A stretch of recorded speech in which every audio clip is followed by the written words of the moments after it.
Hey, welcome to another episode of Business and Brews with Ben. I am your host, Ben Nolte, and today my guest on the show is Brandon Saiz with NCB Mechanical. That's right. Good morning. Good morning. Hey, good morning, man. Thanks for coming on the show. Absolutely. Just a real quick introduction to Brandon. He is the founder and owner of NCB Mechanical.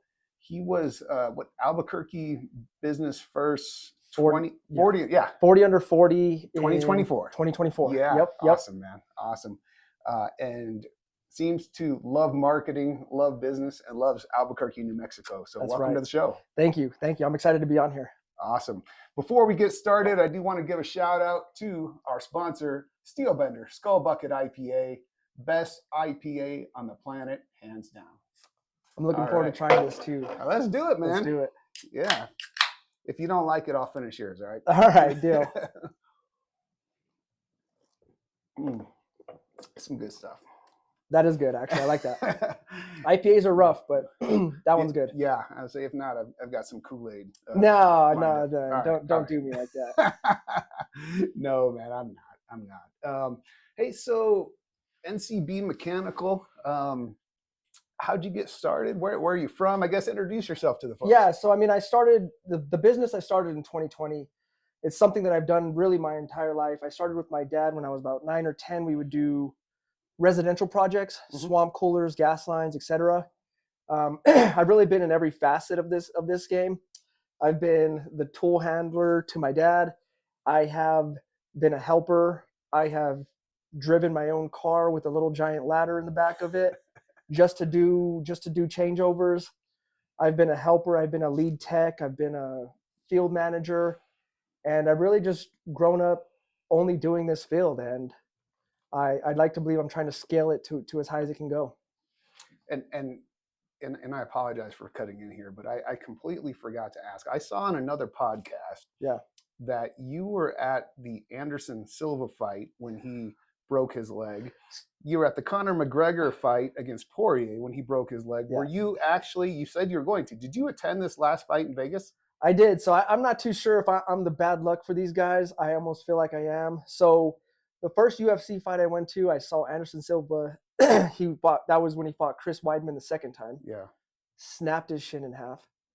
I go to McGregor Poirier 3, snaps his leg in half. And now I get out there and 69 seconds, he tears his entire knee. Man, it was it's hard because Conor's he's my guy. He's been my guy. I've been watching him since he was fighting Marcus Brimage and these very beginning days of the UFC, his very beginning days of the UFC. Yeah. So I even have a poster of him in my office that says, "We're not here to take part. We're here to take over." Nice. This is my guy. And I always try to get behind him, but it seems like that road might be ending. I'm not too sure. So if I'm Conor McGregor, I might pay you not to come to the fight. Yes. Okay. Yeah. Any of them. Any of them find out that I'm showing up, they're not going to want. They don't want that. No, that's all right, man. Now you aren't by chance a vampire that 3/4 of a century ago was a fan of the Chicago Cubs. No. Okay. No. Because that lasted like 71 years. That was a long time. Yeah. Well, I mean, if you're a vampire, you might live that long. So. Very accurate. But no. In fact, I do enjoy baseball. I enjoy going to the games, but I'm not super into it. So those guys are safe. Those franchises, they're good. They're all good to go. I appreciate it, man. I appreciate your admiration for the fighting arts, and we have a couple commonalities where we've crossed paths. Certainly. One of those being jiu-jitsu as well. You like to choke people. I like to get choked. There you go. So. No, that world has really, it has really inspired me and pushed me to get better in so many aspects. I mean, because I've done kickboxing and I had a boxing fight as well. I've competed in multiple jiu-jitsu tournaments. I do it now. I got a purple belt now, so I'm trying to scale the ladder. But that world is I think so important for everybody to be involved in at least a little bit. Yeah. Purple belt mafia, man. I'm in the same place. Oh, are you? Nice. Yeah. Once I got to, on the way to blue belt, I was like, I gotta hurry up and get blue belt. And then once I got my blue belt, I could have stayed there forever because people don't expect too much of you, but Yeah. You still. Well, blue belt is kind of where everybody, I shouldn't say everybody, but the majority of people get to and then just kind of stop and it fades off. Yeah. So I got a white belt, a blue belt, of course, and then I tore my meniscus in one of the tournaments I was in. So that really messed me up. Then I started working at TLC, a big company. And then I just started getting back into it.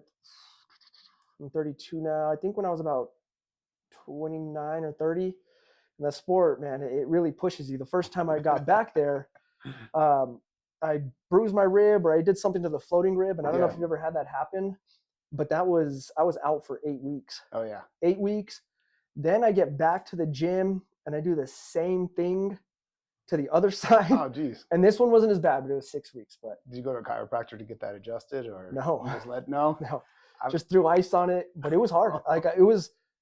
It obviously wasn't broken or cracked or anything, but it was bruised enough to where it hurt to breathe. Oh. Or like when I would run and stuff, it felt like the worst cramp, piercing pain. I don't know how to explain it, but if you've had it happen, yeah. So they say laughter is the best medicine, unless you've got a cracked or broken rib. Then it hurts like a bitch. Yeah, then it's the worst medicine. I did have a cracked rib, not from jiu-jitsu. I was going to this other self-defense gym and cracked a rib, and 9 months later I went to get a chest x-ray, and it was still cracked because you get to where you're feeling better, you get back in the gym and of course overdo it. And what self-defense was it?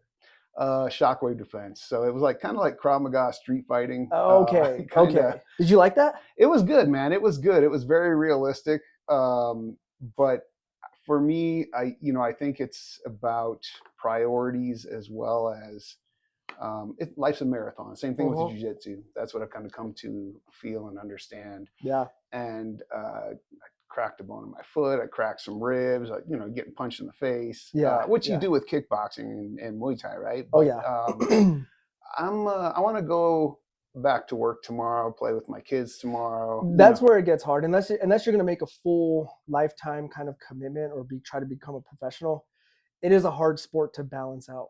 But you also get so obsessed with it that you want to keep going. It's a very strange balance, right? So for sure. I would consider myself a hobbyist. I try and do 2 tournaments a year, not like to be king of the gym, but to know, hey, where are the holes in my game? Yeah. Right? And where can I improve? Yeah. And the tournaments are good for you. It's a little bit more adrenaline. It's a little bit more live. It's all of that, right? So it does something for you as well. It does. I remember the first one I did. So I was 5 years. So I was 43 when I started. And holy that's when you started? Yeah. Oh, man. So and the first tournament I did was after COVID, because I started in 2021, and I did a tournament. My daughter was probably 3 at the time. My son, whatever age, he's 17 now. So he would have been 12. And I come off the mat, and it's such an adrenaline dump. After the first day, you're so exhausted. I come off the mat, and my daughter's there, and she's in tears. I'm like, what the heck?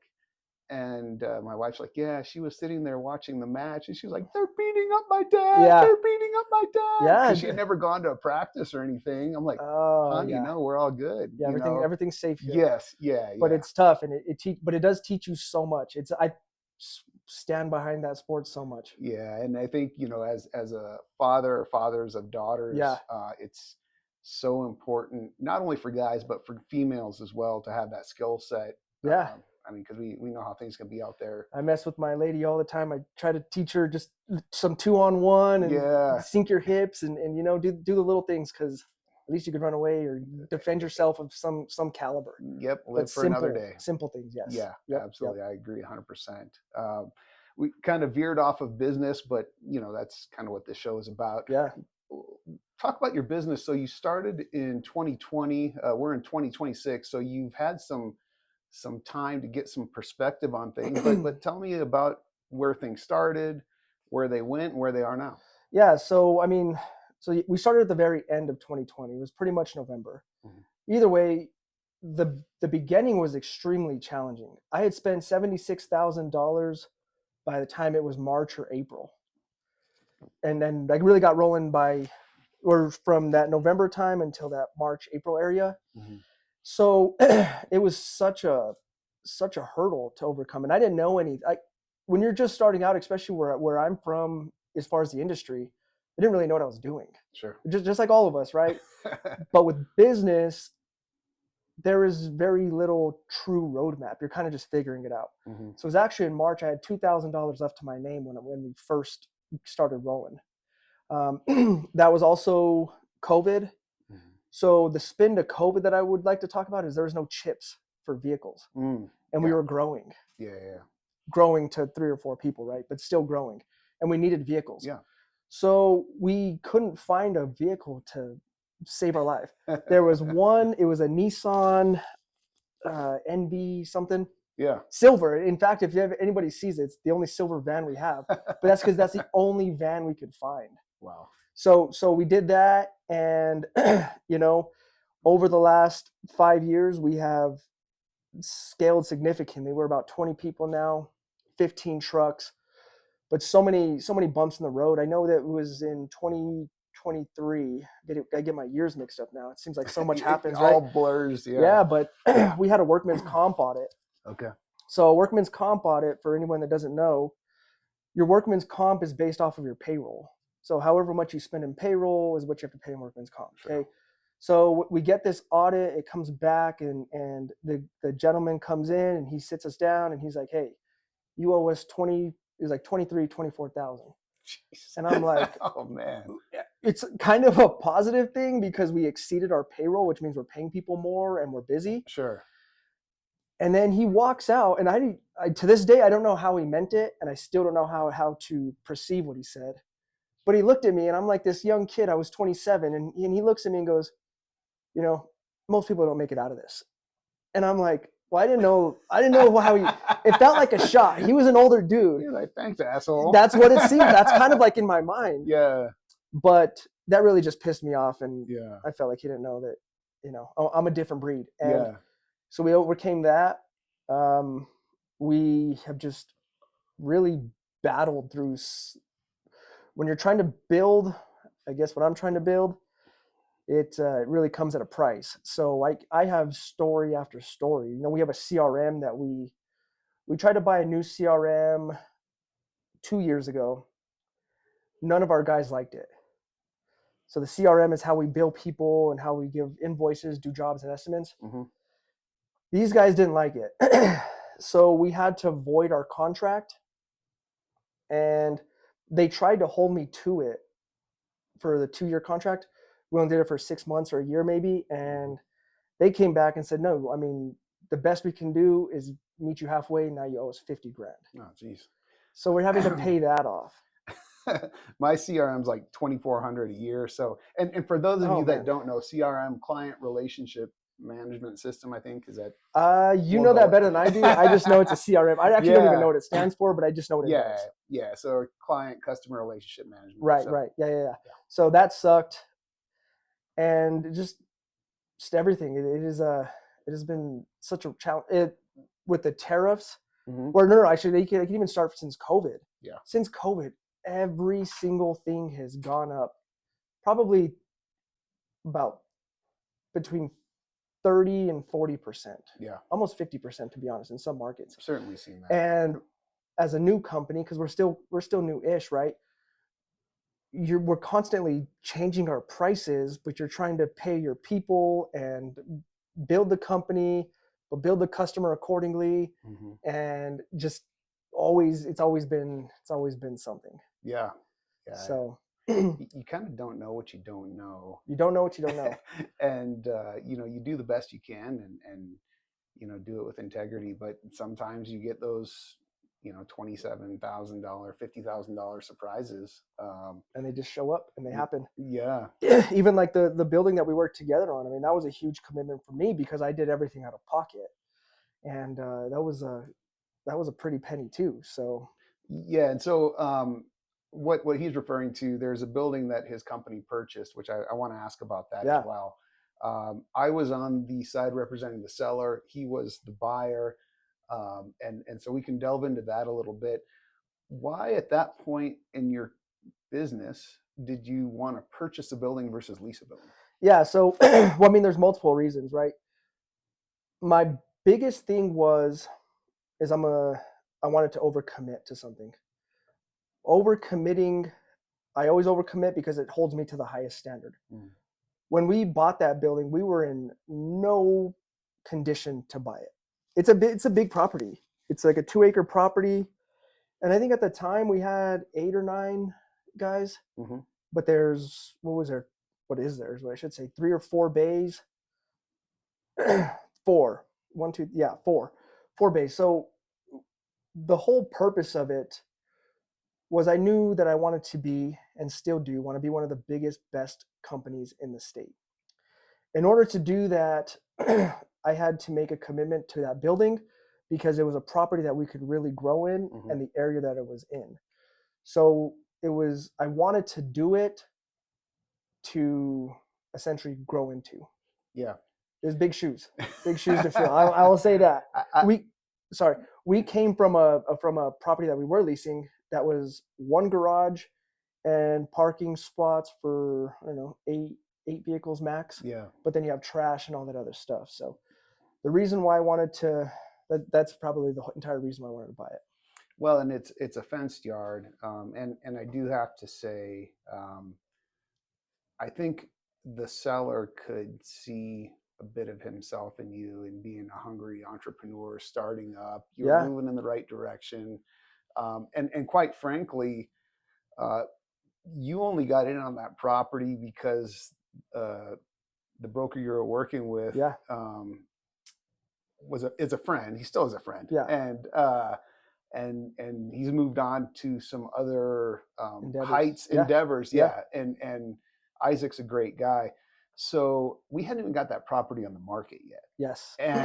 And so he and I were talking about something. I think you maybe missed out on another property. Yeah. So Isaac is a friend of mine, and I was blowing him up like, look, dude, just find me something, get me something. And he called me one day, and because this is after about 2 or 3 fell through. One we were fully committed to, and they wanted us to redo a bunch of asphalt for new code. I don't know exactly. And this wasn't going to happen. Yeah. It was too small at that point. And he calls me one day and he's like, hey, I would like for you to come look at this. And I saw it and I fell in love with it. I still love that building today. I get excited when I pull up to that building every single day. Yeah. It's done so good for us and also the real estate stuff that I do. And he called me and so we go and look at it. And I'm like, he told me what the price range was for it. And I was like, wow. Okay. And then I sat on it for a little bit and I said, do whatever it takes. Yeah. And definitely a big shout out to Isaac because he really hustled that deal for me. Because he found it, like you said, off market. Yeah. It had to like legally hit the market or something like that. Yeah. So I knew I had the listing. We had not put the flyer together. I don't believe we had not got it out there yet. Okay. And when I say the only reason, I think a lot of things happen for a reason. You meet people, things happen, circumstances happen for a reason. And I know you're a big proponent, and I agree. We can control our destiny, or we can control how we react to things. Some things were meant to be, and I've got to believe that this is one of those scenarios. I believe it too, especially just its location and what it does. I mean, even now, I rent that building out 4 different ways. I rent it back to myself. I rent it out to a company that does upfitting for cars. So they do like government vehicles, like the police lights and all that. Yeah. I rent it out to an electrician, and then I rent out one of the bays for their stuff that they have going on. So it was a huge overcommitment, but I promise everybody, if you really want something, you're going to have to give something up. And if that's your own sanity, well, then say goodbye, because you're going to have to give up something. That was extreme. That was a very stressful time in my life. Oh, I think I was 28 or 29 when I finally did that, and it was a big step, Yeah. Because you're in over your head is what it is. Yeah. And I was, but once you're in over your head, you got to step up your work at that point. Yeah. No. And figure it out. And I think the gap and the gain. So certainly set big goals. You kind of caught yourself earlier talking about where you were versus where you are. And I think sometimes we can set these big goals, and I've experienced it where I've not achieved them, and then I beat the tar out of myself. And it becomes negative. But what I've learned to do, and it's a book called The Gap in the Gain. Yeah. So it's not something I invented. You look at where you started and where you are, and take heart in the growth that you've had, and still keep those goals that you're working towards. Yeah. But don't beat yourself up if it's taken you an extra 6 months or an extra year. No, it takes longer than most people expect, and it's going to be 100 times harder than what you expect too. What you're going to have to overcome once you're fully committed to something, you wouldn't believe it. But if you're truly committed, to it, you'll push through it. Yeah, and it is scary, and at times, and through jiu-jitsu and even in boxing, I think I was into boxing before I was into MMA and jiu-jitsu. Champions, it's not that they don't get knocked down, they just keep getting up. And sometimes it takes longer, sometimes it's quicker, but you just got to keep getting up. Well, that's a good point. It's like that Rocky Balboa saying where he's like, it's not about how hard you hit, it's about how hard you can get hit and keep moving forward. Yeah. Because that's life. That's the things you're going to deal with family, with work, job, whatever it is, you're going to deal with something. Yeah. And if you just don't ever quit and continuously show up and have at least the best positive attitude you possibly have, you're going to make it, but it takes time. And I still don't feel like I've made it, but I've made it past days I didn't think I would.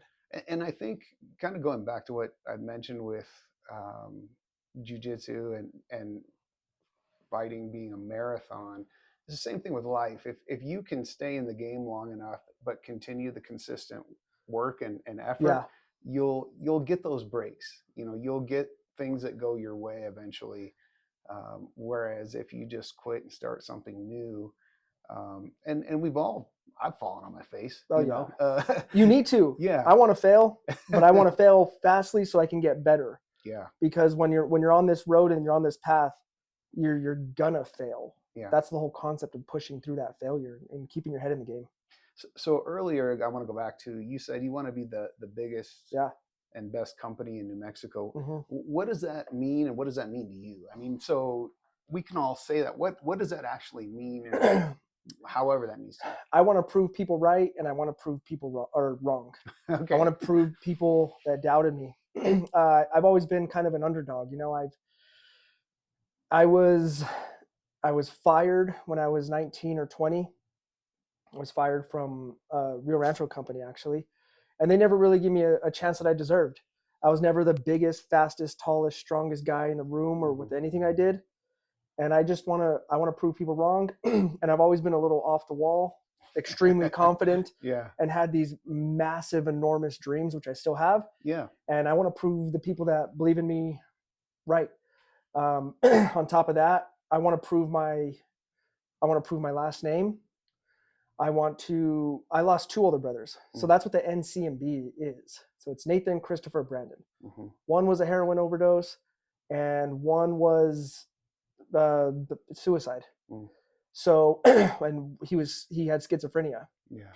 So I want to show that we're not done. My last name, the people around me, I will not quit until we get there.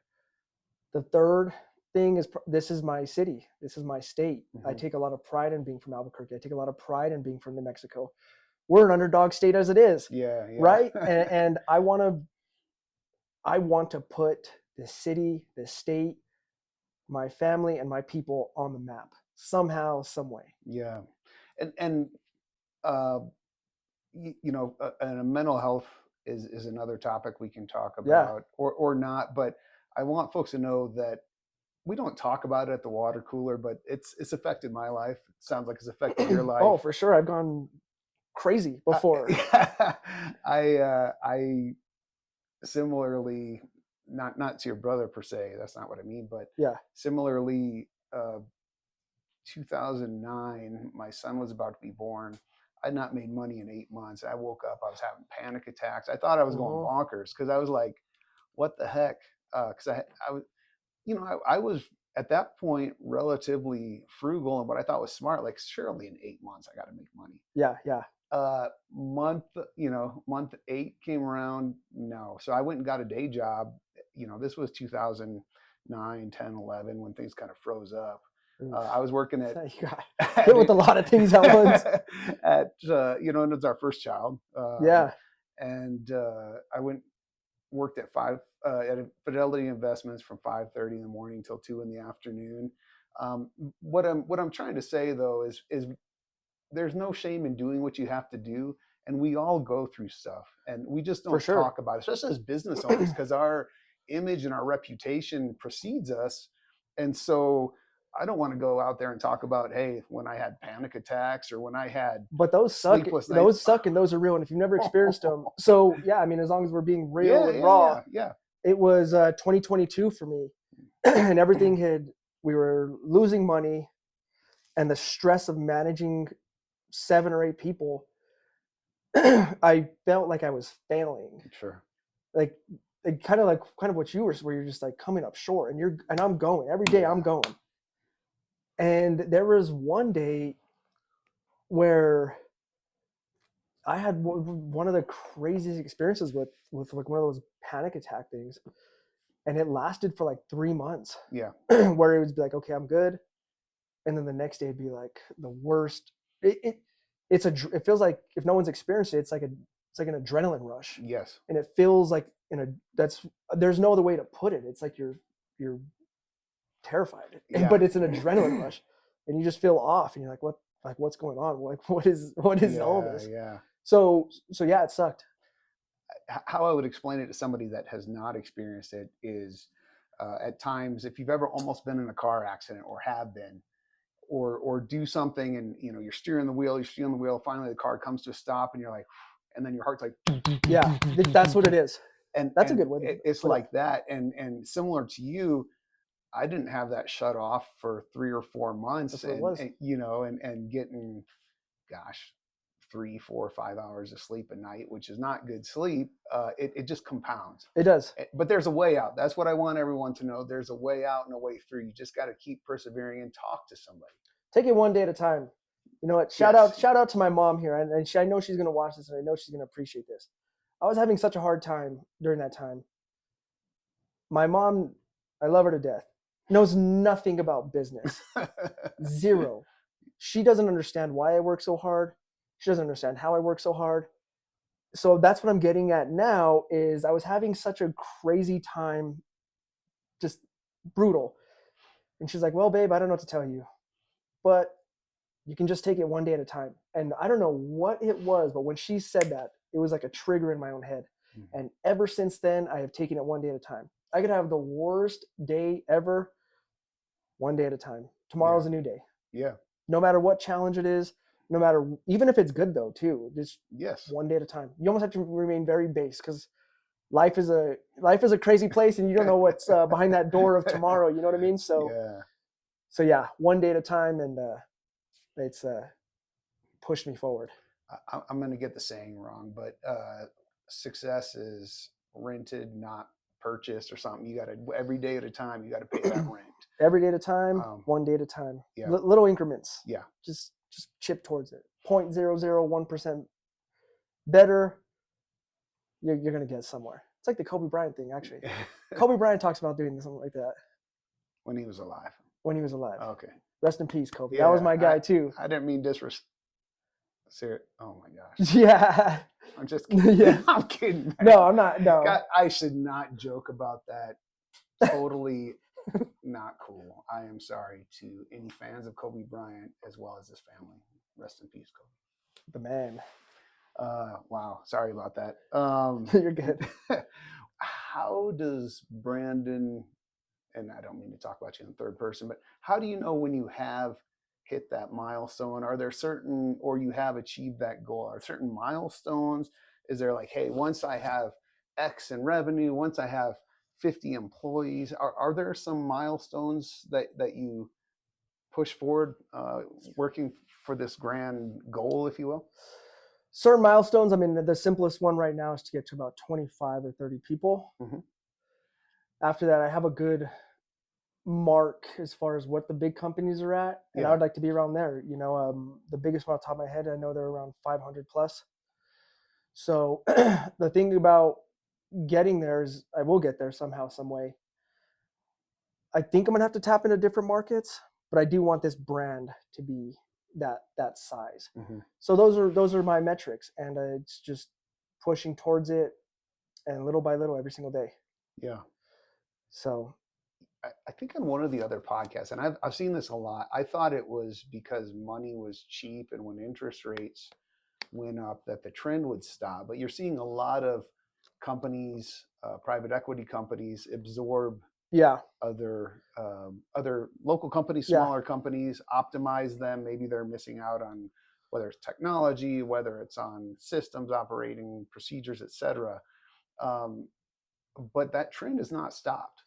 No, it's an interesting one too, because there's a few companies that I know that have been bought out by private equity, and then I get a phone call at least once a week about trying to get bought out from private equity. It's not really my thing. You never know if I could sell the business at some point. I don't know that I would sell it to private equity. Private equity is cool, and they've thrown numbers at me that are quite lucrative, and I would can't believe they've even offered me that. But I'm not necessarily doing it for just money. I'm doing it to some kind of legacy to leave behind and give back to the city and state somehow. So I don't want to go there this early in the podcast, but here we are. What legacy do you want people to remember you for? Whether it's your family and profession. Yeah, I think, if I was to go today, I'd like to know that I inspired people and that I left a legacy to always go for it. Like I said, I was 18. It was 18 in my friend's swimming pool, and we were just chilling in a little, what do they call it? Not floaties, but little donut things. Anyways, inner tube, whatever. Yeah. And I was like, I'm gonna open up my own business someday. And he's still my best friend, but he was like, it's a little crazy.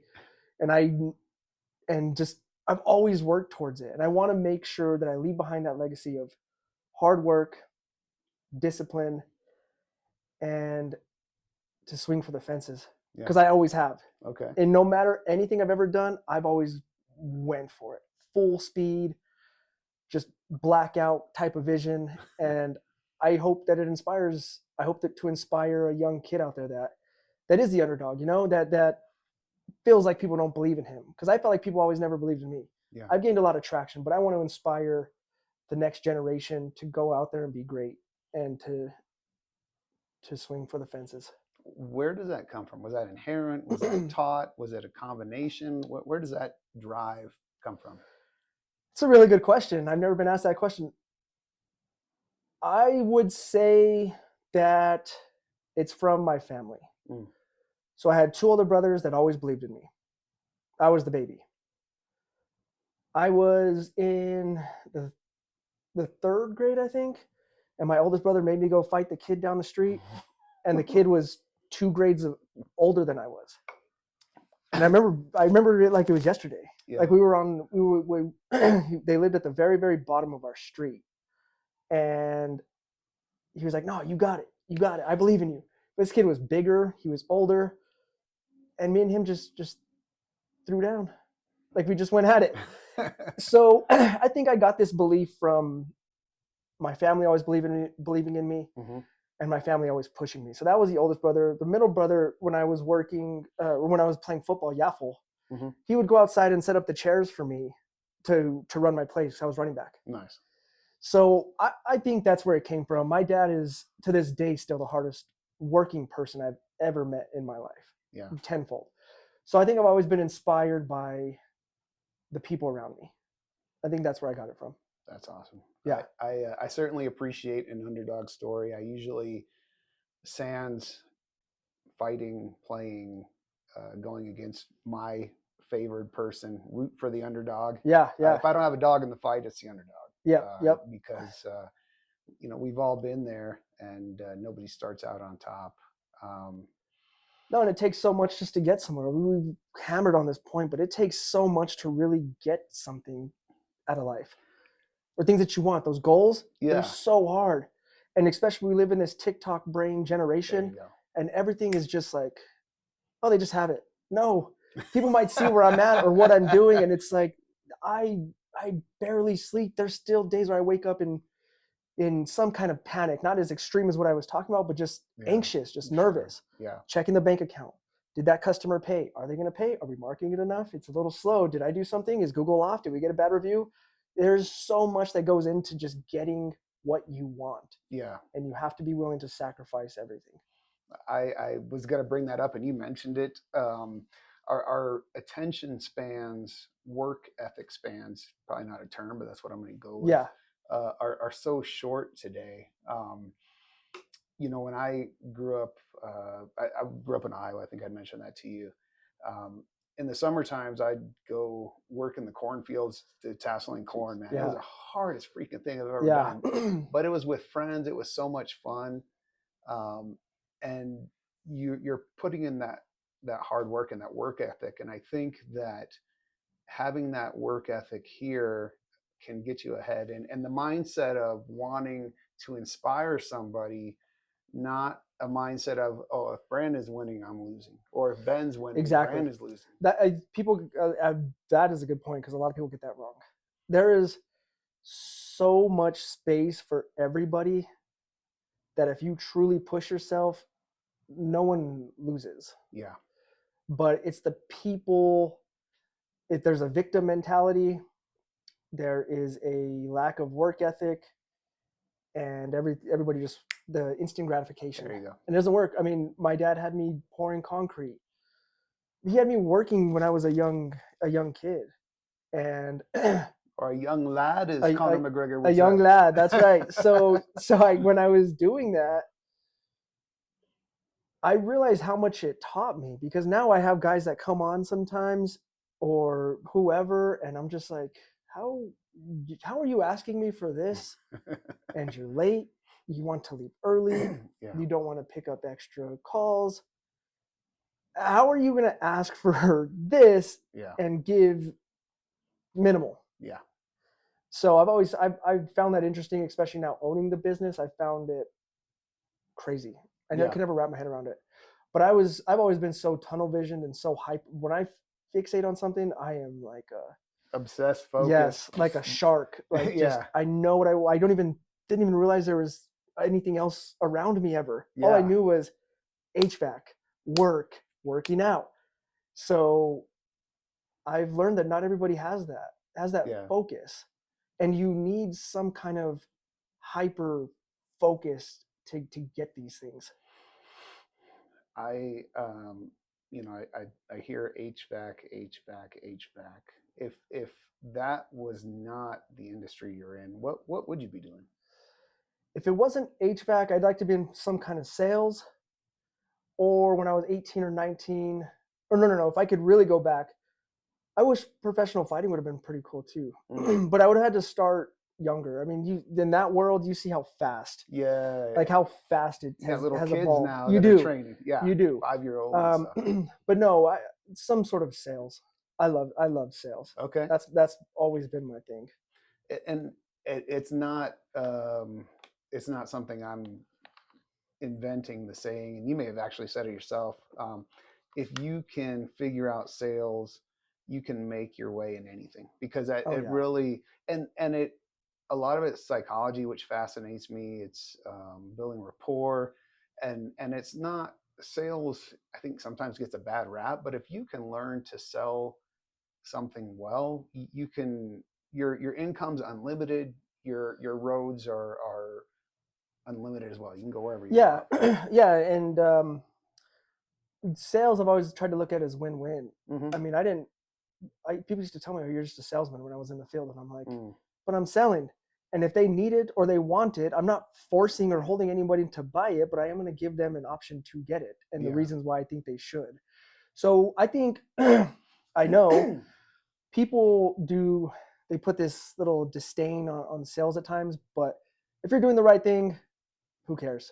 Yeah. If you're trying to help someone else's life get better, new car, HVAC system, property, whatever it is, and you're doing it for the right reasons, oh well. It's the intent, right? It's the intent, yeah. Yeah. Yeah, but if you're trying to sell me something I don't need, well, then I can see how that's like, all right, dude, I don't want, leave me alone. Yeah. And I usually, you get all these calls now, and from salespeople, they'll come knock on your door, and I usually give them a chance to give their spiel.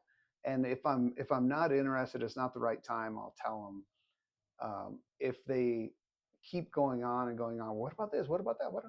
look, I've been nice up to this point. If you don't look, just I'm going to start being an asshole. Yeah, because for sure. Like, you know, there's different sales methods. Yes, I think the door knockers drive me crazy. At 6 o'clock, you're like, dude, I'm about to eat. We just sat down. Yeah, I just answered my underwear. And yeah, there you go. That'll scare people off then, yeah. Exactly. You see me with my shirt off. Yeah. No, you haven't. But yes, that would definitely scare people off. No, I think that there's certainly different types of sales, different skill levels, and there's knowing when to come back at another time. Right? Yes, absolutely. So we covered your business a little bit, where you want to go. We've covered some of your life. We've covered some fighting. So if I remember correctly, your story, you had done jiu-jitsu and kickboxing, took some time away, and then recently had come back to it in the last year, 2 years? About 2 years. Yeah, last few years. So what inspired you to get back into it? I've always loved the sport. I've always enjoyed it. I started when I was 18. And then, like I said, I tore my meniscus at a jiu-jitsu tournament. And I always prioritized my work first and where I wanted to get to. Mm-hmm. So I did take an extended period. And it's hard. I mean, I broke my nose too, the first kickboxing fight. You probably didn't. Well, you look pretty good, dude. So yeah, but if you could see the curve still. I think you can, but no one else can. Maybe with your hat on. Is that why you always wear hats? No, I'm kidding. No, but no, there's a hook right there. So it was, it's always inspired me to get better in that sport, and it transforms your mind. Yeah, it gives you so much confidence. And the simple one that people always bring up during it is it teaches you to stay calm under pressure. Mm-hmm. and I would like to elaborate on that more. Yeah, because it's taught me how to have. Are you good, man? I'm gonna get another one. Yeah, go ahead. It's taught me pragmatic thinking under pressure. So, yeah, elaborate on that. Business. In order to get what you want, it's going to be multi-stepped, especially when it's a bigger business. Now we're at 18, 19, 20 people. Yeah, not that you have to, but if you decide. Oh yeah, be responsible. Yeah. It teaches you a process. Mm-hmm. So just like in business, if you want X, especially now that we've grown, like I said, you're gonna have to do 3-4 steps to get there. In jiu-jitsu and martial arts, it is just like a chess game, and everything is multi-stepped. You're gonna throw a feint, and then you're gonna throw a punch because you're trying to set things up. In jiu-jitsu, in grappling, if someone's on your back, you need to make sure you go 2-on-1, sink your hips, turn and do everything. So that sport has taught me how to have that systematic thinking throughout even business and life. And it's given me so much confidence. Mm-hmm. Even the first boxing fight I did wasn't even supposed to be a boxing fight. It was a kickboxing fight in Las Cruces. And we go down there, I cut the weight, I do everything I got to do. And I get down there and they're like, hey, the guy pulled out. We don't have a fight for you, which is common in the amateur stuff. So, and then my coach comes back and he's like, hey, there's a guy. He's 8 pounds heavier. He's 8 pounds heavier. He did say it like that too, like very like, he's already like, damn, I don't know. But here you go. If you want it, this is what you got. So, So I weigh 142. He says, this guy's 8 pounds heavier and he only wants to box. And I'm like, I've already cut the weight. I'm already down there. And I'm like, you know what? Let's just do it. Whatever. But that was a crazy moment for me because I've never boxed in my life. Mm. I've only kickboxed. In kickboxing, you're going to use kicks to set up punches to set up kicks, etc. Yeah. You're so used to defending everything. And now I'm just going out there in the ring and just using hands. It was crazy, but it taught me so much confidence. Yeah. It taught me so much discipline, probably. Discipline. And that's why I got back into the sport. Is just everything that I learned from it. I took my first kickboxing fight after like 3 or 4 months of stand up. And it was crazy. It was you have a lot of fear when you're doing it. Sure. But when you're able to overcome that fear, it's helped me get to where I'm at today, because when we're struggling in business or struggling in relationships, life, it just teaches you to slow down and take these steps. Exactly. Yeah. Exactly. I would say also, we kind of talked earlier about some anxiety, panic attack, etc. Jiu-jitsu has been, it's the most meditative thing, including meditation, that I've done, because you have no choice but to be 100% present with you have to be. the situation, the person across from you. My nerves are going through the roof, especially before like a tournament match. But the minute you touch somebody, it's all out the window. It is. And for practice, even just going to practice, if I've had a bad day, there could be a nuclear war outside the gym. I could care less, because all I can focus on is that moment trying to choke me, bend my limbs in ways they're not supposed to bend. Yeah, exactly, that moment. And so it's been hugely positive in that light. And in a tournament, as soon as you touch somebody, all those nerves for me have gone away. The hardest part, my son's going to be a senior this year. Okay. He's playing football, doing powerlifting. When he's not in a sport, he's come to train jiu-jitsu. Okay. And when he's done a tournament, I get those nerves, but I'm not out there, so they don't go away the whole match. Now you're just nervous with him. Man, he'd probably be an animal. He's got to be insanely strong. Football and powerlifting. Yeah, he's about an inch taller than I am. He weighed 247 the other day. He's a stout kid. And he's a hard worker. He didn't start playing football. He didn't do the AFL, any of that stuff.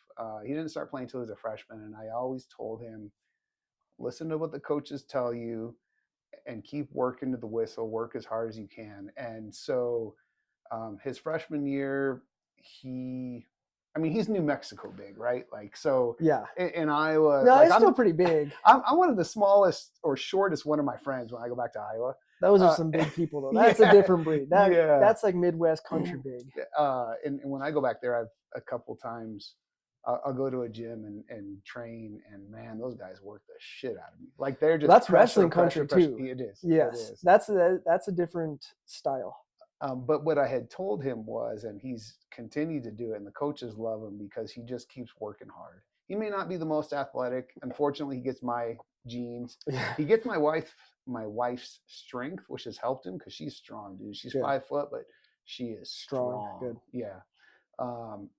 But that has gotten him so far in that sport, and I just couldn't be more proud of my son.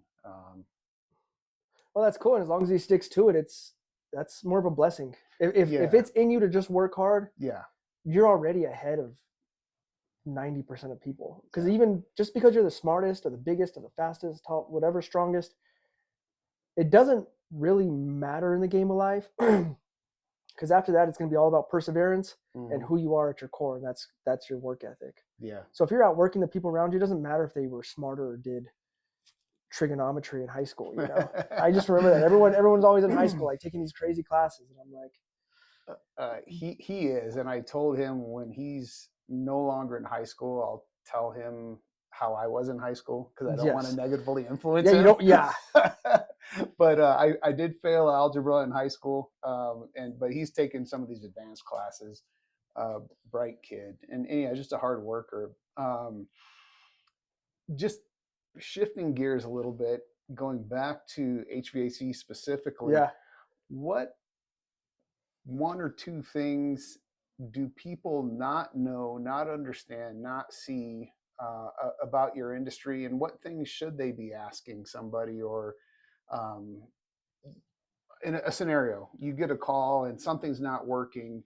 What should that person have done 6 months before? What should they have thought about 6 months before? They should have thought about changing the filter, which is the basic one, but they should have thought about some sort of preventative maintenance. People, we are a need, not a want type of business. And with that being said, is people wait for the last second. So we get calls on the weekend, because we have every weekend we have on call, and people call and you show up and they're like, oh, I haven't even looked at this thing in 8 years. And so it's the concept that they should have done something. You should be getting it inspected once a year, once every other year. But that's the biggest one. Hopefully that helps at least one person out there, because I know it's not going to help the majority. Like I said, I have learned that we are a need, not a want business. And we're in high demand, of course, but no one wants to wake up in the morning like, oh man, I hope the furnace goes down today. Please, I hope the water heater breaks. We are like emergency. My water heater just broke. I need someone now. Yeah. It's 100 degrees outside. My AC isn't working. Yes. Yeah, that kind of Oh, scenario. you should have seen these last 2 weeks. So this last Monday, whatever that was, July 31st. It was like July 27th, whatever that day ends up being. We took, and we're a medium company. We took 125 calls on Monday. Wow. That's what we did. So now imagine what these other companies did. But it's crazy. So yes, people, clean up your system. So when you and you can decline to talk about this, you can talk about it. What sort of systems and do you have in place? What does that process look like so you can field that many calls? Do you have like a call service? Do you have, some gal or guy that's sitting behind a desk, one person answering those calls? Yeah, we have 3 people in the office, and then we have we have a phone system. We have about, I think, 20 or 25 phone numbers right now. Okay. You could go to like Facebook, you'll see a different number, Instagram, our news, Google, all of it's different. So what happens is the number, so you'll call a phone number off of Google. That number will then go to our landline basically. So you'll have 20 numbers that are technically funneled into one. Mm-hmm. And that's how we do it. We have 3 people in the office right now. So I have one phone number. I've had one phone number forever. But in doing some research, I understand why you have multiple numbers. Can you expand on that? Yeah, we have to have, it's call tracking is what it is. Mm-hmm. But marketing is such an intense part of what we do. It's actually, marketing is the most important. And we have to know where things are coming from. There you go. So there's Google LSA ads. There is LSA, forgive me. What does LSA stand for? local service ads. And LSA is the Google guaranteed. Thank you. Yeah. So when you're searching for a company, if you guys are looking for that, if it's Google guaranteed, that means this company has been vetted and there's been background checks and all of that going on. And then you have Google PPC, which is pay-per-click, obviously, but those are sponsored ads that you'll see when you're searching best window cleaner or whatever. If it says sponsored, it's a PPC ad. So we have to spend so much money in different areas of marketing that we have to know where the call came from and what it produced. So we have Nextdoor ads, we have Yelp ads, everything Google. We have retargeting ads. So if someone clicks on our website, we have a retargeting ad that everyone knows what that is at this point. It kind of follows you around. Yeah. We're not letting anybody go. We're gonna make it somehow. So that's what all of those are. I'm glad you said retargeting because I thought you were going to say something else. And like, no. I'm kidding, man. Yeah. We kind of talked about it a little bit when people call you and why, but what is a mistake that most homeowners or many homeowners make that costs them more money? And it kind of maybe goes back to the preventative. I mean, a little bit. It's a lack of service. There is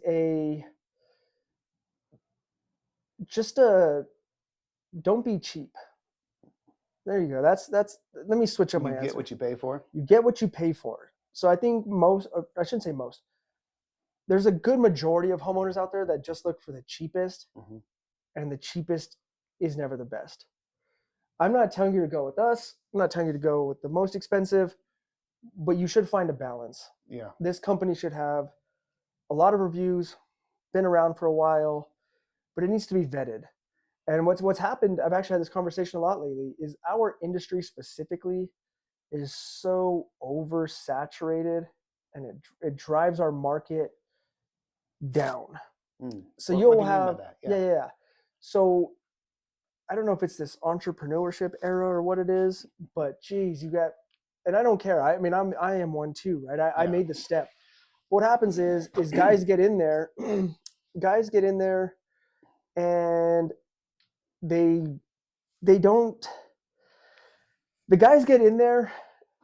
just give everybody the cheapest deal. The problem with that is next year or in 4 months or in 5 months or in a year, whatever it is, they're never around. Yeah. Because even as a company, it's nice to say we're the cheapest or it's nice to say we're the lowest price. Anybody that's saying that, they're not going to last very long. And you can't. If you're trying to build any sort of sustainable business, you can't do that. We want to hire the right people and solid people that are going to show up to your house. Yeah. They want to get paid well. They want to get health care. They want IRAs. They want take-home trucks, workman's comp, and we offer all of that. So I guess what I'm saying is we do all this stuff to offer to these guys to make sure we're sending the right people inside of someone's home. Hold on. So what you're telling me is you want to take care of the people that work for you. Mm-hmm. You're not just doing these pricing things to make more money and put it in your pocket. Not that there's anything wrong with that. But No. You actually want to support the people that work for you? Yes, I do. I think people don't see that, unfortunately. You know, and a lot of people are like, oh, this guy is just trying to make more money. Yes. Which, hey, if you are, more power to you. That's not wrong. However, they don't see, as you mentioned, retirement plan, health insurance, workman's comp insurance. We didn't talk about it. You didn't bring it up, but you know, we are in New Mexico or Albuquerque. Maybe vehicles get vandalized. Mm-hmm. We've had busted windows out. There's so much business cost that consumers don't fully understand. Sure. And they don't need to, or I think they should, but they don't understand it. Yeah. You know, people will be like, oh, well, the part we get this a lot. Well, I saw the part online for only $100. Why is it $450?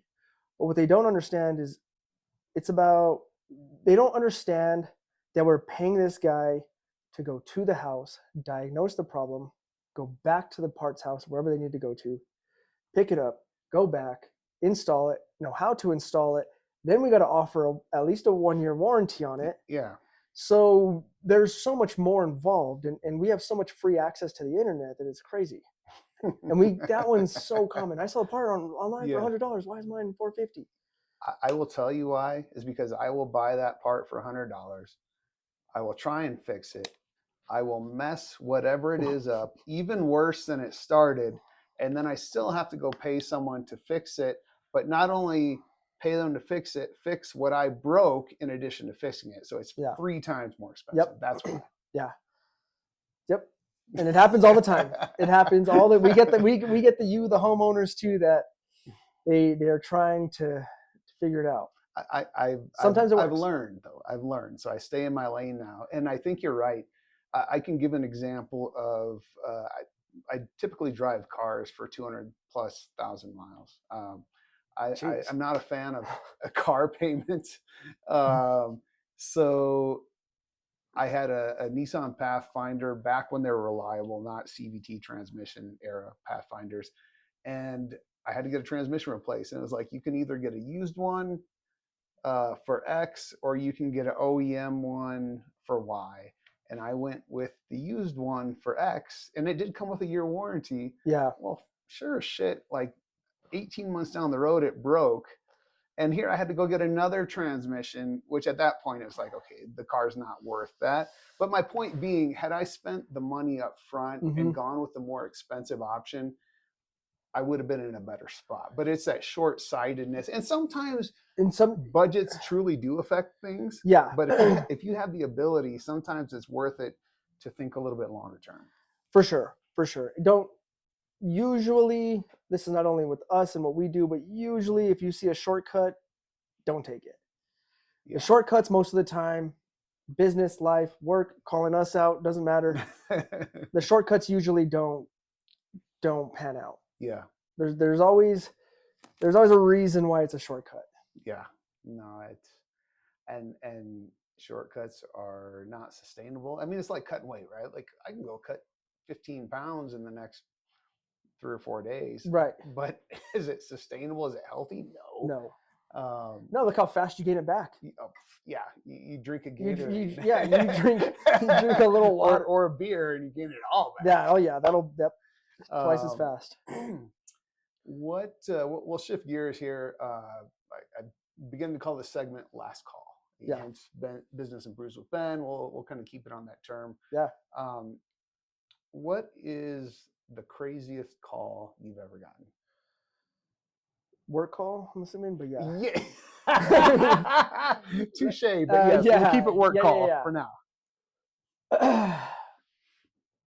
It's a good question. And or the weirdest thing you've ever found. It could be both. Those could be two separate things. Yeah. So one of probably the one that really comes to mind as far as weirdest work call, it's kind of just a testament to, it seems like people are always trying to get over on you a little bit.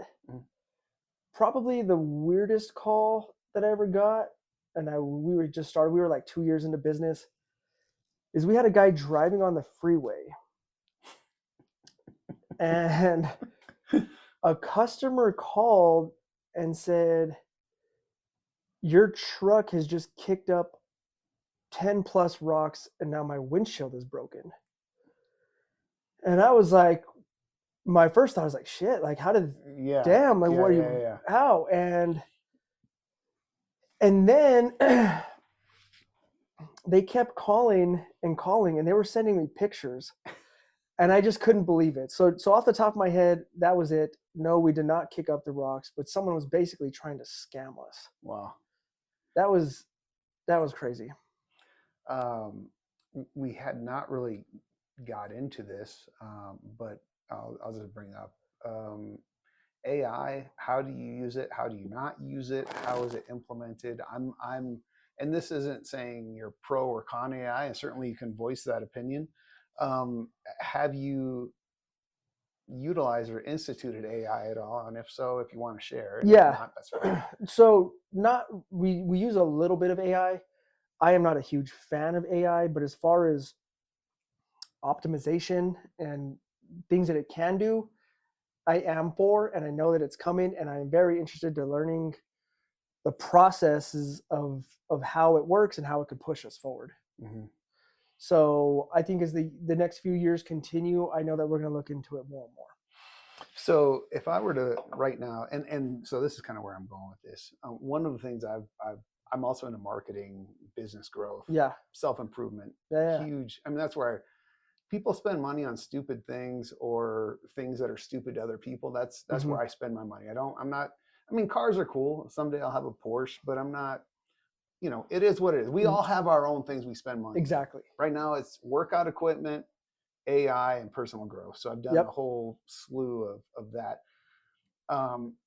One of the things that I've spent money on is this guy, Ed Winslow, has a system in a business called proof stacking, and it makes your business AI searchable. And so you've talked about Google ads, you've talked about all the different channels that you get out there. Yeah. If I were to search best HVAC company in Albuquerque, does I NCB believe pop up? are you gonna do it? I can do it, or I cannot. And if it's not what we want, then I'll be like, hey, it's not it. I'm not going to name any other companies. Yeah. But I would like to think that we should be up there.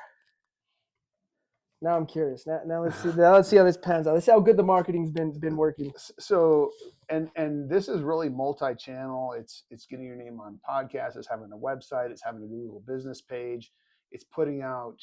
There's a whole methodology behind it that I've gotten into. So I've typed in, and I've never. This is like first time shit. I've never done this ever on the show. I've done it for my industry, for other things. Mm-hmm. Best HVAC company in Albuquerque. This is in the Chat GPT, by the way. And of course, it's thinking. It's going to take a while. So I'll keep you on pressure, man. I feel this one. I want to know where. Is it going to list a few, or does it just? It usually lists a few, but where I'm going with this is, and we can talk about this at another point, because this is some shit I'm really fascinated by. I think this would be up your alley as far as learning this stuff. And it's not anything I'm super knowledgeable about, but I am learning. And at least initially, it didn't pop up. I'll show you what it is, and or we could talk about it after the show. No, I want to see. Okay, so this is, legit. You can see what I put in there. That's what popped up. Now this is just Chat GPT. If we put it into Google pops up, and I will actually go back and do this. Google pops up another, and I think they pull from a lot of the same things. Okay. So there's that. Now let's, and for you at home, I apologize if this is boring, but this is fun as shit for us. So, yeah, that's actually pretty cool. I want to figure out how to. Yeah, I need to figure out how to do that. And I know those companies. They're not bad. They're not. They're doing something different. Is what I was saying. Yes. That's what I was saying. She's in Albuquerque. So I'm gonna put the same thing into Google. Sorry, I said, man, I've never done this. Yeah, like, no, you're on good. the show, like just putting you under the pressure because I know you can. We didn't make it. We're gonna make it though.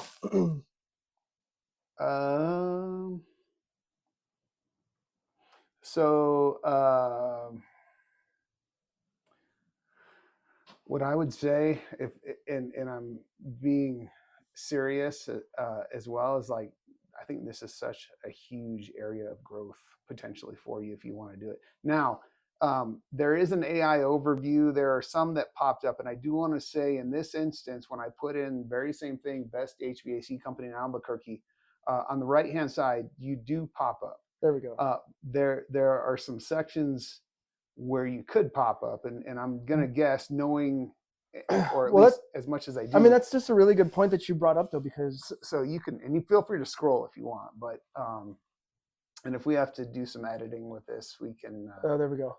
We can. So you are on the right hand side. So I know you're doing that part, but on the. But they're doing something with this AI stuff. And I have a little bit of insight because I'm starting to do that. I would love to learn how to do it. The thing about AI too is, it really seems like it's like taking over. It's like Terminator 2, man. It's like Skynet, but that's what it seems like because it's a real thing, you know. How much it's grown is been fascinating. And I talk to customers now, and even I have technicians at times like, oh yeah, well I had to ask ChatGPT. And it'll, you know what's crazy though, it gives you a good baseline. It's like a tech support thing almost. There you go. And I've been a little fascinated with it lately. Not that I like it. I don't like it. But here. It's here, and it's not going to go away. And because of how you can optimize things, or how you can change videos or edits, the work that you can do with it is wild. So it's you gotta, whether you want to or not, you gotta understand it at least.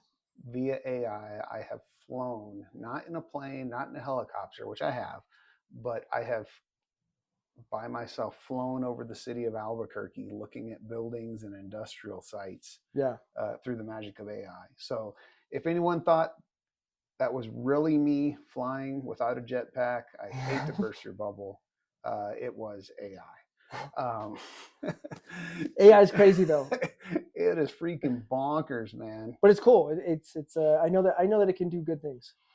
And you know, similar to what you're saying earlier about Skynet, I try and be polite, please, and thank you, which the AI companies themselves tell you not to do because it burns up a certain amount of power or money for them. If you're like, please do this, they're like, no, don't include please. Right. But I want to be polite in case it comes back for us, right? Like, yeah, for sure. Yeah, keep it cool. Make sure the computers know that we're all good here. So, I mean, gosh, man.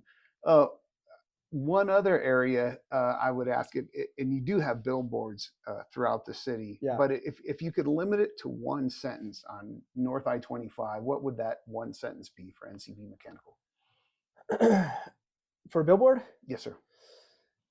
To be honest, I don't want to not answer your question, but I wouldn't put anything. I wouldn't put one sentence. So I've actually really tried to study huge names in the HVAC industry. Yeah. And all that they talk about is a name, a face, and a logo. And that's it. So even this one that we have over here off West Side, which gets an incredible amount of eyes on it. It's it's by Rust. All that I put on there was call for $20 off. Because the thing is, and no one drives and wants to read too much. Yeah. Especially on I-25. Well, hopefully they're not, right? That's what I'm saying. That's what I'm saying. Driving. So I have learned to keep it simple and keep it everywhere. There you go. You can see, and people tell me all the time, I see you everywhere. You're on everything. You're on Facebook, Instagram, the retargeting ads. I can Google you. I can see you on the billboards. I see your podcast. I see everything. Yeah. All that I do when you even look at my marketing is a name and a logo. Just remember me, think about me later. That's all. That's it. Everybody moves, we talked about that too. Everybody operates so fast and wants this instant thing. Yeah. I think the average watch time on a video is like only a few seconds. So I don't want these, I don't want to be perfect. I want to be known. There you go. So as a mentor would say, you want to be omnipresent. The great Grant Cardone. The great Grant Cardone, my guy that's taught me so much. Yeah, he talks about omnipresence, and that's where I learned it from. Awesome. And even watching him, I mean, watch him. He has a quick pitch. Mm-hmm. Everything is direct, straight to the point. Boom, boom, boom, and then everywhere. And you may appreciate him, you may not. His it's like anything, man. It's not everybody's cup of tea, right? But there are absolutely things that you can take away from it. You should try to learn at least something from different people. Yeah. And then find out what suits you best. Here's a good example. When I first started growing up, like 18-ish, I started really following Dave Ramsey a lot. Yeah. And Dave Ramsey helped me get out of debt and build this emergency fund and invest and get a mutual fund, which I got. But then I started to learn from Grant, and I was like, no, I like this style better. But I learned the basics from somebody else. Yeah. So it's that concept that you have to know who you are, what you want, and where you're trying to go. And Grant, at that time, fit more of my style. This huge, just crazy big thinker, swing for the fences, overcommit, over-deliver. That's from him too. So yeah. That would be my advice even to people is you need to remain based. You do need to study a few people and find who's going to suit you the best.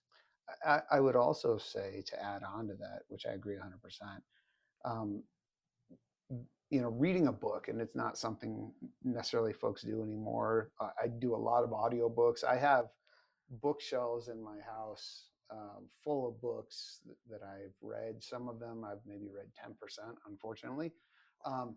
But you read the same book 3 or 4 or 5 times throughout your life, and every time you read it, you pull something different because you're in a different place in your life. Yeah. What's your favorite book? Well, my favorite book, this is cliche. I don't know if it's my favorite, but I have to go to Robert Kiyosaki, Rich Dad, Poor Dad. Okay. If I were to... That's what I'm asking me questions for. I wanted to know. You talk about all the books. I like it. Yeah, you got all the books going, or you talk about reading, so I was just curious. Yeah, no. And I appreciate that. Sincerely, that's awesome. Yeah. I would go back to even ahead of that, and I can expand on some of the podcasts I've done. I've talked about my experience with Rich Dad Poor Dad. But Napoleon Hill, Think and Grow Rich. I didn't know till I was 24 that you could actually improve your place in life.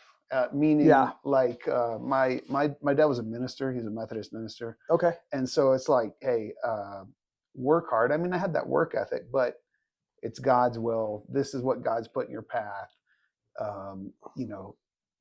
And so I didn't realize that you could, I didn't know if self-improvement was a thing. Well, until I read Rich Dad, Poor Dad. Or excuse me, let me take that back. Think and Grow Rich. Think and Grow Rich. Yeah. Thank you. And I read that book on an annual basis. Rich Dad, Poor Dad, I probably read every couple of years. And that heavily influenced my life because when I was in college, I went through multiple majors. I moved down here from Iowa to be English as a second language teacher. So I was going to do education.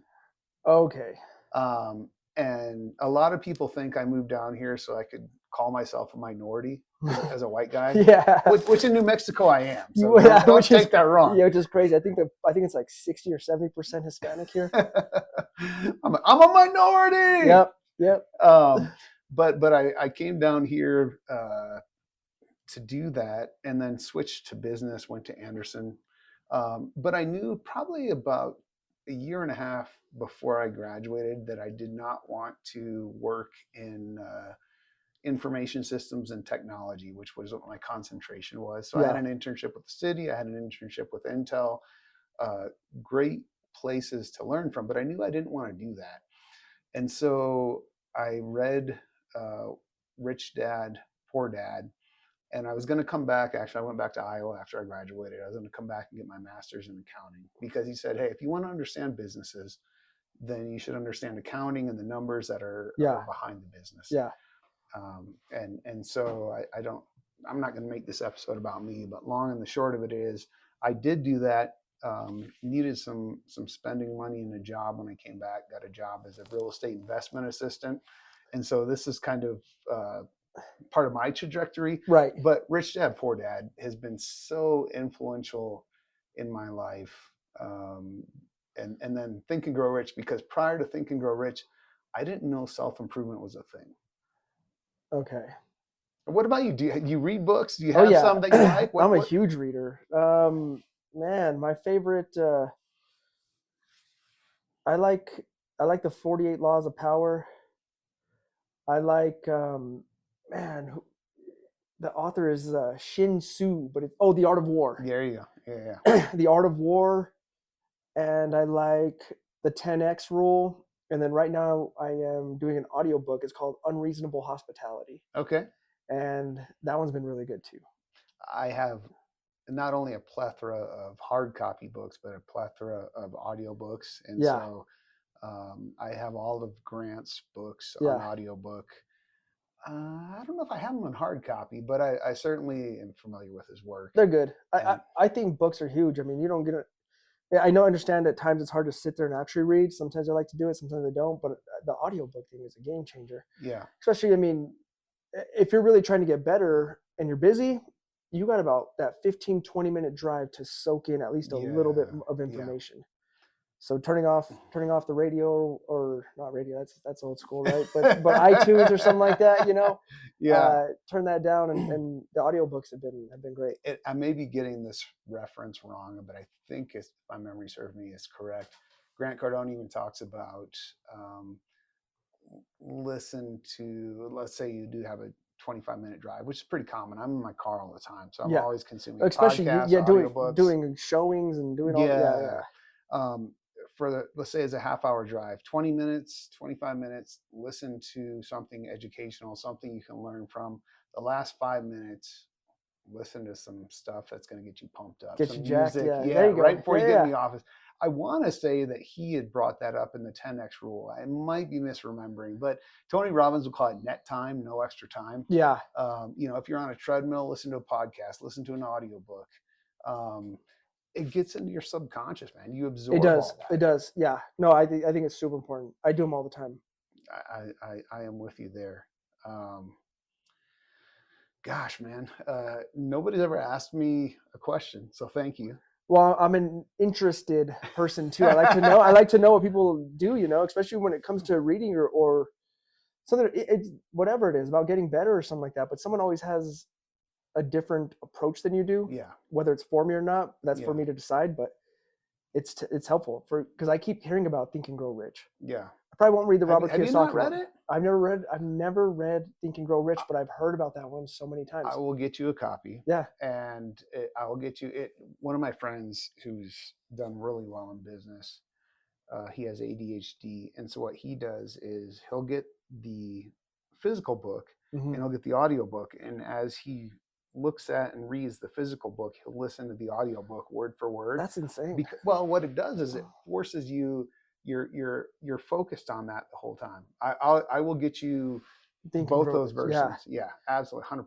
Yeah, no, I would love to read it. Like I said, I try to run through probably about 4 or 5 a year. Yeah, and you can always grab something that'll help you do better, get better, think better. It doesn't even have to be about business or life. It could be about being a parent or whatever it is. You should always invest in yourself somehow.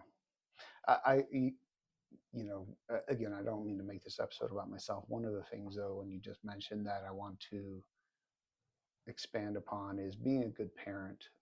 When I was younger, when I was your age, I was out there trying to do things. I was doing real estate, residential investment. I was doing stand-up comedy. I was doing acting. I was, for those 3 years, I was working at Fidelity Investment during the day and still doing some of that.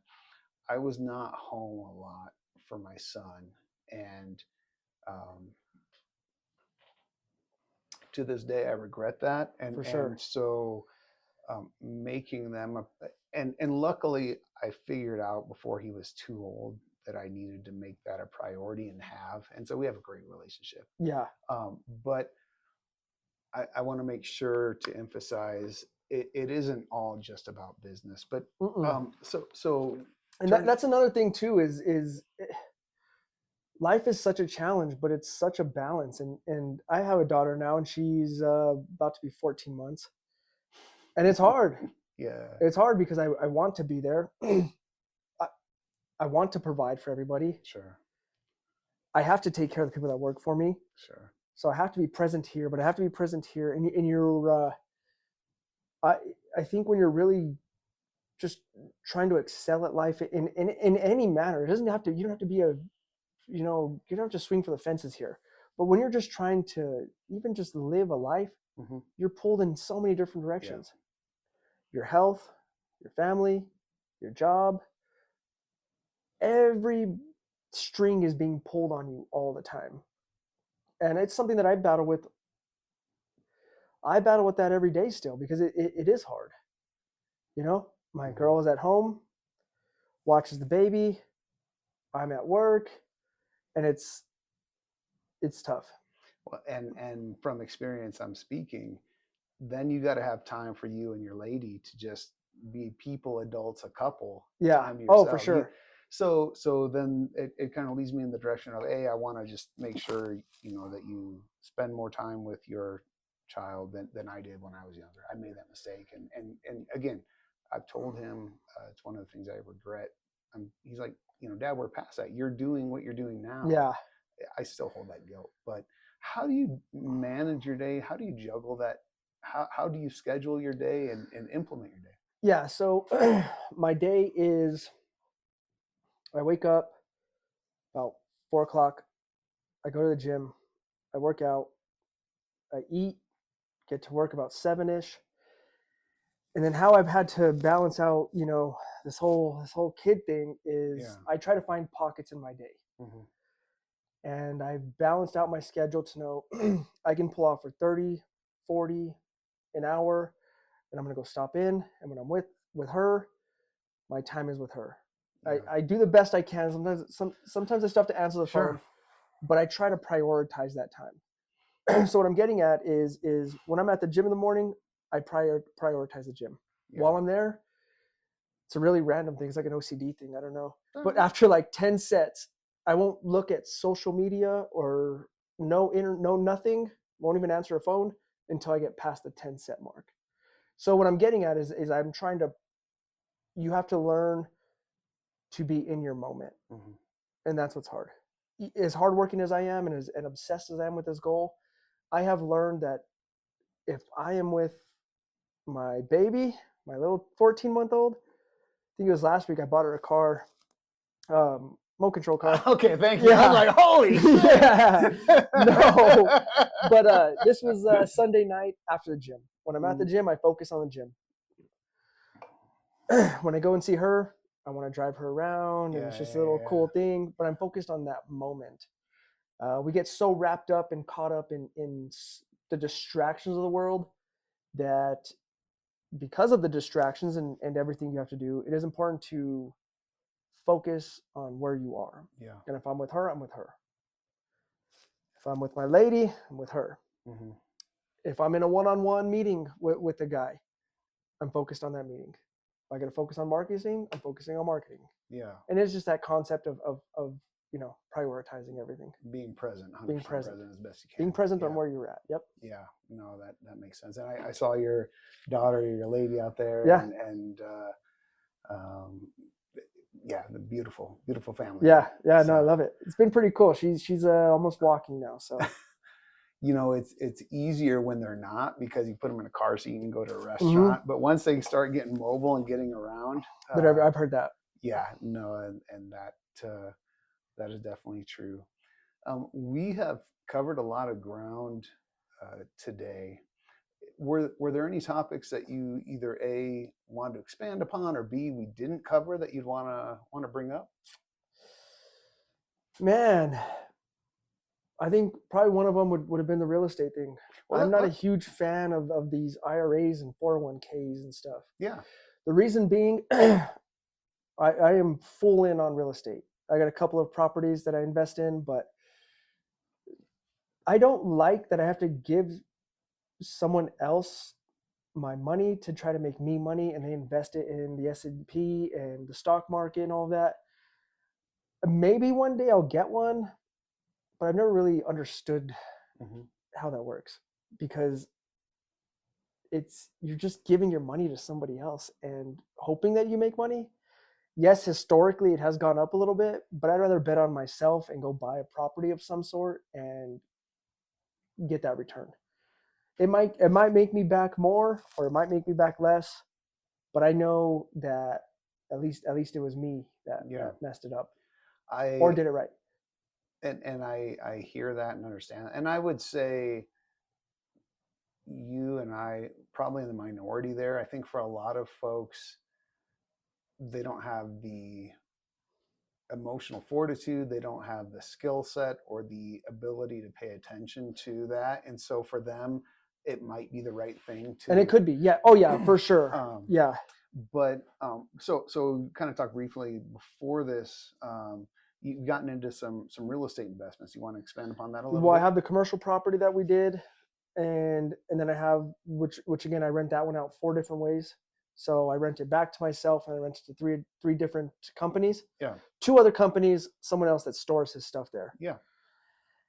I have a syndicate with Cardone Capital, and then I have a single family.